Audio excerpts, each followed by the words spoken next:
इस वीडियो में हम बात करेंगे तुलसी माला पहनने के नियमों के बारे में। लेकिन तुलसी माला पहनने के नियम जानने से पहले हम बात करते हैं कि तुलसी माला कौन कौन पहन सकता है, तुलसी माला को कब और किस दिन पहने और तुलसी माला को कैसे धारण करें। तो सबसे पहले हम बात करते हैं तुलसी माला कौन कौन पहन सकता है।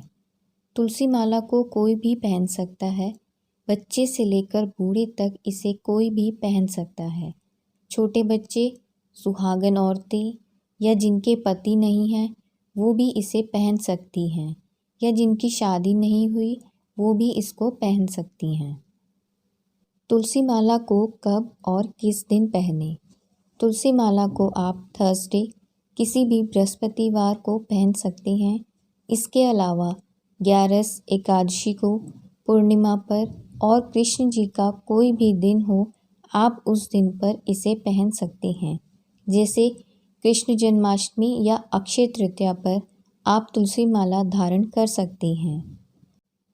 तुलसी माला कैसे धारण करनी चाहिए। जिस भी दिन आप तुलसी माला धारण करना चाहते हैं उससे एक दिन पहले आप तुलसी माला को घी लगाकर एक रात के लिए रख दीजिए। इससे ये जल्दी नहीं टूटती या खंडित नहीं होती। फिर अगले दिन इसे गंगा जल से धो करके धूप में 1 घंटा रख दीजिए। फिर इस माला को आप मंदिर में कृष्ण जी के चरणों में रख दीजिए या फिर उनको पहना दीजिए। फिर इसके बाद आप इस माला को धारण कर सकते हैं।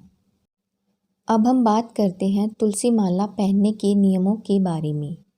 यदि तुलसी माला आप गुरु दीक्षा लेकर पहनते हैं तो आपको प्याज, लहसुन, अदरक, चाय, तामसिक भोजन ये सब छोड़ना पड़ता है।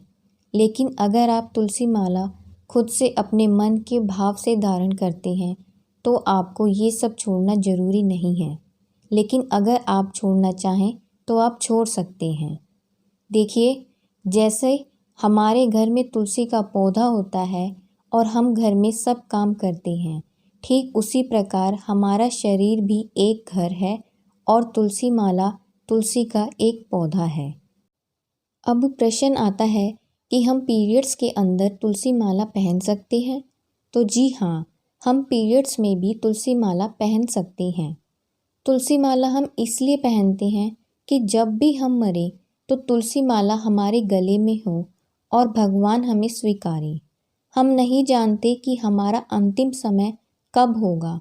क्या पता जब हम तुलसी माला उतारें वो समय ही हमारा अंतिम समय हो।